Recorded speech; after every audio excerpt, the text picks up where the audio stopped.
Bonjour, dans cet exercice, on s'intéresse à une famille de 5 enfants et on se demande quel est le nombre de filles dans cette famille, hein, sachant qu'on suppose qu'on a autant de chances de donner naissance à un garçon qu'à une fille.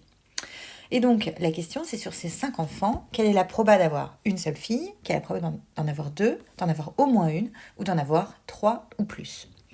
Donc, X, donc là on modélise, on prend X, une variable aléatoire qui représente le nombre de filles dans cette famille. Sous-entendu, parmi ces 5 enfants. Ok, quel est le domaine de X? Où est-ce que X peut prendre ses valeurs? X de oméga, c'est égal à quoi? Est-ce que je peux avoir 0 fille? Oui, je peux en avoir 1, 2, 3, 4 ou 5. Donc, toutes les valeurs entre 0 et 5 incluses. En fait, X suit une loi binomiale, deux paramètres, 5 et 1 demi. Donc pourquoi ça? En fait, donc ça c'est N et P.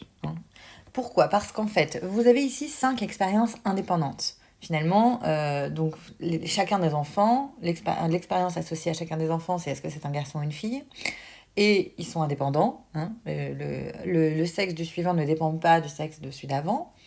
Et donc, du coup, là, on regarde la somme. Et donc, à chaque fois, cette bernoulli vaut 1 si c'est une fille, 0 sinon. Et on regarde la somme, tout simplement, de ces bernoullis. Et donc, la somme de bernoullis indépendantes de même paramètre, c'est une binomiale.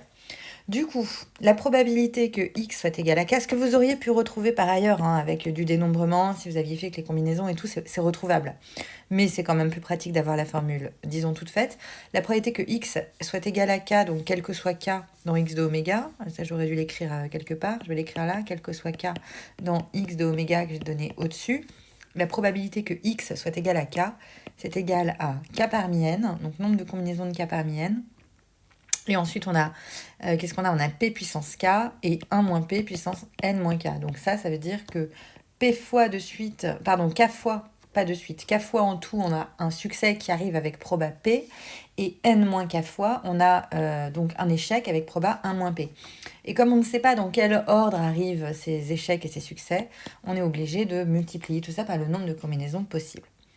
Ok, du coup, la probabilité que x égale 1, après ça, c'est du calcul. Quand vous faites ça, vous vous rendez compte que c'est égal à 5, 1. Donc le premier, on va le faire à la main. Donc p puissance 1 demi puissance 1. Et 1 moins 1 demi, j'écris tout comme ça, puissance 5 moins 1 pour que ce soit bien clair. Donc combien j'ai de combinaisons de 1 parmi 5? 5. Et ensuite, là, je vais avoir 1 demi fois 1 demi puissance 4. Donc tout ça, ça fait 1 demi puissance 5 et vous tombez sur à peu près 0,156. Deuxième question, donc ça c'était la question 1. Deuxième question, quelle est la probabilité d'avoir deux filles? Bon ben là je regarde, hop, la probabilité que x soit égal à 2. Et là vous remplacez en fait par les valeurs avec 2, exactement comme on a fait. Et vous devriez tomber sur 0,312. Ça, je ne le fais pas à la main. Ensuite, le 3, au moins une fille. Alors ça, c'est intéressant. Donc là, c'est la probabilité que x soit supérieur ou égal à 1. Et du coup, ce serait égal, en fait. Alors, une manière de le faire, ce serait de dire, c'est la probabilité d'être égal à 1 plus la probabilité d'être égal à 2 plus jusqu'à 5. Ça, c'est vrai. Mais le problème, c'est que c'est long à calculer, surtout si on le fait à la main. Donc une autre manière de faire qui évite, disons, que ce soit aussi long, c'est de dire que c'est égal à 1 moins p, que x soit strictement plus petit que 1. Et qu'est-ce que ça veut dire d'être strictement plus petit que 1? Ça veut dire d'être égal à 0. Donc du coup, il suffit de calculer la probabilité d'être égal à 0, qui vaut environ 0,031. Voilà, et du coup, vous avez que ça vaut à peu près 0,969. Voilà. Et enfin, dernière question, quelle est la probabilité d'avoir 3 filles ou plus?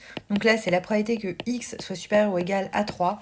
Bon, ben là, du coup, c'est la probabilité que x soit égal à 3, plus la probabilité que x soit égal à 4, plus la probabilité que x soit égal à 5. Là, vous n'avez pas vraiment le choix.